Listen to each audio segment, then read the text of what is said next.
So sabi niya, mas madali daw yung process dito kapag departure dito sa Germany kasi kapag nag-check-in ka na online, papakita mo na lang yung boarding pass mo and then okay na yun. I-deposit mo lang yung luggage mo. Then i-explain lang sa'yo yung sa ticket mo.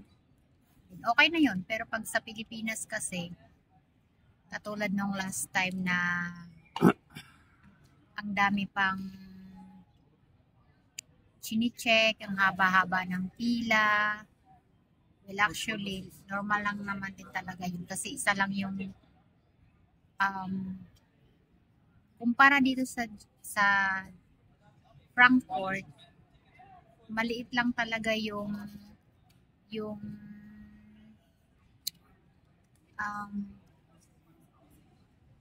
airport natin sa Pilipinas. Kaya ganun siguro talaga. Dito kasi sobrang laki. Sobrang laki ng airport nila dito. Last time, mabilis lang din naman last time. Yun lang, ang problema lang talaga yung napakahabang pila. Tapos, hinga ka pa ng tax, travel tax, yun. Dito, hindi na.